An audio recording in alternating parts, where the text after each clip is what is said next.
और chicken biryani and the magical fox. बहुत पहले एक गांव में भोलाराम बोलकर एक गरीब किसान रहता था। वो बहुत बुद्धिमान था और उस गांव के किसान सभी उस जगन्नाथ को ही अपनी फसल बेचते थे। जगन्नाथ बहुत ही कंजूस और लालची था। किसानों को बराबर भाव नहीं देकर सताते रहता था। इससे वो लोग कभी भी गरीबी से कभी उबर नहीं पाए। एक बार भोलाराम जगन्नाथ को अपनी फसल नहीं बेचने का निर्णय लेता है और फसल हाथ में आते ही पड़ोस के शहर में जाकर अपना धान बेचकर आए हुए पैसों से तगड़े मुर्गे खरीदता है और एक शिकारी को पैसे देकर 2 लोमड़ियां भी हासिल कर लेता है। उन दोनों में से एक को रूम में बांधकर दूसरे को संकल से बांधकर अपने साथ घुमाता है। जगन्नाथ एक दिन अपने एरिया से जाते रहता है तो भोलाराम मिलता है। तब भोलाराम, बाबूजी आपकी फसल तैयार है, आप जब बोलोगे तब आप ले जा सकते हो, ऐसे कहता है। तो जगन्नाथ, वो तो ठीक कह रहे हैं, पर ऐसे लोमड़ी को पकड़कर क्यों घूम रहा है? वो भाग नहीं जाएगा क्या? भोलाराम, गया तो भी तुरंत वापिस घूमकर आएगा, ये मायावी लोमड़ी है, करके बताता है। और देखते क्या इसका जादू। कहते हुए भोलाराम उस लोमड़ी से कहता है, तू जाकर अच्छी मुर्गी लेकर आ, कहकर उसके गले की संकल खोलता है। संकल के खुलते ही वो बहुत तेजी से भागती है।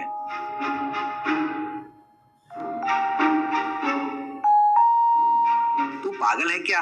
वो लोमड़ी तो दोबारा तेरे नजर में आएगी नहीं, करके बोलता है जगन्नाथ। भोलाराम, आपको उसके बारे में नहीं पता, वो मायावी लोमड़ी है। कल आप हमारे घर पर खाना खाने के लिए आओ, आप आएंगे करके विश्वास से मुर्गियां मंगवा रहा हूँ, देर ना करते हुए जल्दी आना, ऐसा कहता है भोलाराम। अगले दिन दोपहर तक बढ़िया खाना बनाता है भोलाराम। उसका घर कुछ ही दूरी पर रहता है। तब उसको बिरयानी के मसालों की खुशबू आती है। वहाँ खाने के टेबल पर कई प्रकार के चिकन के आइटम बनाकर अलग अलग थालियों में तैयार था। अरे भोलाराम, तुम्हारी लोमड़ी कहाँ है? उसको भी लेकर आओ, वो भी अपने साथ खाना खाएगी, ऐसे कहता है जगन्नाथ। अरे उसको क्या जल्दी है जी, पहले अपन लोग निपटाएंगे, ऐसा कहता है भोलाराम। दोनों लोग मिलकर खाना खाते हैं। खाना खाने के बाद जगन्नाथ को लोमड़ी की याद आती है। वैसे मायावी लोमड़ी मेरे पास रहा तो बहुत अच्छा रहेगा, करके सोचकर भोलाराम से कहता है, अरे जाओ अपनी लोमड़ी को लेकर आओ, देखता हूँ, करके बोलता है। जगन्नाथ की बातों पर खुद ही मन में हंसकर उठकर जाकर रूम में बांधकर रखे हुए दूसरे लोमड़ी को रस्सी से बांधकर बाहर लाता है। जैसे ही बाहर लाता है वैसे ही 500 सिक्के में बेचता क्या, करके पूछता है जमींदार जगन्नाथ। तो भोलाराम सिर हिलाते हुए, बेचना ही काम है, लेकिन उस पर मेरी जिंदगी की गाड़ी चलती है, उसको बेचा तो मैं भूखा मर जाऊंगा। तुमको देने वाला धान पूरा बकाया लेकर जाओ, पर लोमड़ी को मत मांगना, करके बोलता है। तुम्हारी भीख नहीं चाहिए, मुझे तो बस वो मायावी लोमड़ी चाहिए, ऐसा कहता है। 1000 मुद्राओं में लेकर जाता हूँ, ऐसा कहता है जगन्नाथ। आप इतनी ही जिद कर रहे हैं तो मुझे 1500 मुद्राएं दीजिए, कहता है भोलाराम मासूम सा चेहरा बनाकर। उससे कम बोलोगे तो नहीं जमेगा, भावबाजी नहीं होगी, ऐसे कहता है। जगन्नाथ खुश होकर 1500 मुद्राएं देकर जगन्नाथ अपनी पत्नी रुक्मिणी से, देख मैं एक मायावी लोमड़ी खरीद कर लाया हूँ, वो अच्छे अच्छे मुर्गे को चोरी कर लाकर देगी, ऐसा कहता है। मैं मर भी जाऊँ तो इस बात पर यकीन नहीं करूँगी, ऐसा कहती है रुक्मिणी। जमींदार जगन्नाथ भी भोलाराम के जैसे लोमड़ी को पकड़कर, जा रे जाकर अच्छे मुर्गे पकड़ कर लेकर आ, करके बोलकर उसके गले की रस्सी खोल देता है। बस उसी क्षण वो भाग जाता है लोमड़ी। ऐसे बहुत दिन बीत जाते हैं पर लोमड़ी वापस नहीं आता। इससे जमींदार जगन्नाथ उसके साथ धोखा हुआ करके समझ में आ जाता है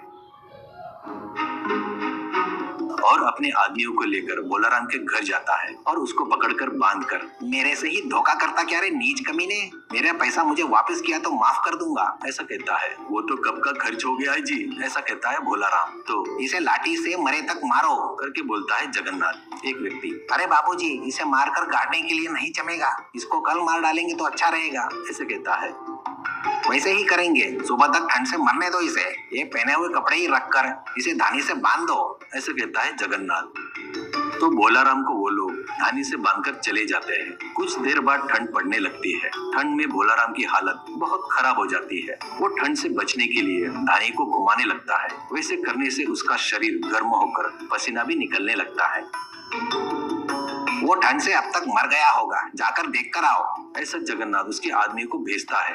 वो जाकर देख कर आकर, मालिक वो ठंड से मरा नहीं और पूरा शरीर पसीने से भरा है और वो शरीर पर फूंक रहा है करके कहता है। इसमें कोई राज है सोचकर जमींदार उसके पास आकर, अरे भोलाराम, इतने ठंड में तुझे इतना पसीना कैसे निकल रहा है? कहता है तो हंसते हुए, बगैर किसी कारण से किसी निरपराधी को सजा दिए तो क्या होगा बाबूजी? मैंने तुमको जो लोमड़ी दिया था ना, वो सचमुच मायावी थी। तुम उसको किसी कारण से गुस्सा दिलाए होंगे, कहीं उसकी महिमा पर तुम्हारे घर वालों ने विश्वास नहीं किए होंगे। वो बात पता चलने पर वो फिर से नहीं आएगी, वैसा ही कुछ हुआ होगा, ऐसा बोलता है जगन्नाथ। तो फिर इतनी ठंडी में तुझे पसीना कैसे निकल रहा है? इसका राज क्या है? उनके पूछता है। नजर के सामने दिख रहा था तो उसे आप नहीं माने। मैंने जो कपड़े पहने हैं ना, इसे आप क्या समझ रहे हो? ये भी बहुत चमत्कारी है। ये पहने तो ठंड में गर्मी लगती है और गर्मियों में पहनने से ठंड रहता है करके बताता है भोलाराम। तो वो कपड़े को 500 मुद्रा में बेचता क्या? करके कहता है जमींदार। कृपया करके भावबाजी मत करो, ये हमारे दादाओं के जमाने से आ रहा है। मैं इसे किसी भी कीमत में नहीं बेचूंगा। में 1000 मुद्रा ले ले, ऐसा कहता है जगन्नाथ। तुमको ये उतना पसंद आया तो इसके 2000 मुद्राएं दे दो। ये तुमको दे दिया तो मैं ठंड से मर जाऊंगा, ऐसा कहता है भोलाराम। जगन्नाथ उसको मांगे उतने पैसे देकर उससे वो शर्ट लेकर घर में जाकर धोकर सुखाता है। बाद में ठंडी में सिर्फ शर्ट पहनकर अपने ससुराल जाता है। वहाँ बहुत ठंड पड़ती है। वैसे उसको देखकर सभी हंसते हैं। भोलाराम ने उसको फिर से धोखा दिया करके उसको समझ में आ जाता है। इस बार भोलाराम के झांसे में नहीं आऊंगा करके और उसको मरवाऊंगा करके निर्णय लेता है। उसके आदमी फिर से भोलाराम को पकड़कर लाते हैं। इस बार जगन्नाथ उसको एक बोरे में बांधकर समुद्र के किनारे एक पहाड़ी पर ले जाता है। वहाँ पर एक पेड़ की डाल समुद्र के ऊपर थी। बोरे के उस डाल से बांध देते हैं। फिर जगन्नाथ चिल्लाकर, अरे उस डाल को काट दो, इससे छुटकारा मिल जाएगा, ऐसे कहता है। तो उसका नौकर कुछ देर तक उस डाल को काट कर, मालिक ये डाल बहुत मजबूत है, इसे काटने के लिए बहुत समय लगेगा, मुझे बहुत भूख लगी है, खाना खाकर आता हूँ फटाक से, ऐसा कहता है जगन्नाथ। मुझे भी भूख लगी है रे, ये कहाँ जाएगा, ले चल खाकर आएंगे करके वहाँ से निकलते हैं। वो जाने के बाद भोलाराम, मुझे नीचे उतारो करके चिल्लाता है। इतने में जगन्नाथ के ससुर जी लाल किशन अपनी लड़की को देखने के लिए उधर से आ रहा था। वो आवाज सुनकर कौन है करके चिल्लाता है। भोलाराम उसकी आवाज पहचान लेता है। उसको कुबड़ है करके भोलाराम को पता भी था और कोई भगवान जैसा आया है सोचकर, नीचे उतारो बाबूजी, मेरा कुबड़ गया है करके बोलता है। लाल किशन, कुबड़ गया क्या करके बोलता है। तो आपको पता नहीं होगा, इस बोरे में बैठे तो कुबड़ ठीक हो जाता है। मुझे उतारो, आपको ही पता चल जाएगा। हमारे लोग अब तक आ जाने को होना था, पता नहीं क्यों नहीं आए। फिर से यह बोरा ले जाकर जिनका है उनको दिए तो वो लोग 1 घंटे के 100 मुद्राएं नाक पकड़कर वसूल करेंगे, ऐसा कहता है भोलाराम। वो बात है क्या, मुझे भी कुबड़ है, मुझे भी थोड़ी देर बैठने देता क्या, तेरे को 100 मुद्राएं देता हूँ, ऐसा कहता है लाल किशन।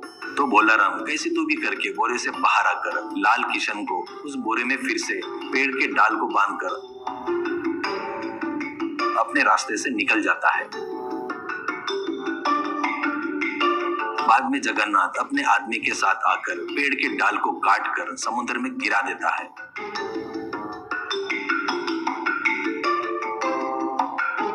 कुछ महीने गुजर जाते हैं। एक दिन भोलाराम जानबूझकर जगन्नाथ के घर की तरफ आता है। जगन्नाथ उसको देखकर चौंक कर, तू मर गया था ना, फिर से कैसे आ गया करके आश्चर्य से पूछता है। अच्छे लोग कभी नहीं मरते, सुना ही होगा ना।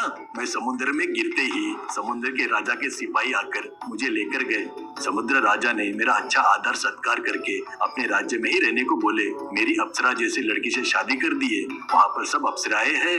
वहाँ पर जिधर देखो उधर सोना हीरे मोती है। वहाँ पर उनको खाने पीने के सिवा और कोई काम नहीं है। मैं काम करने वाला हूँ, मुझे वहाँ पर ठीक नहीं लगा, इसलिए चले जाता करके समुद्र राजा को बताया। वो नहीं बोले। मैं मुझे जाना है करके बताया।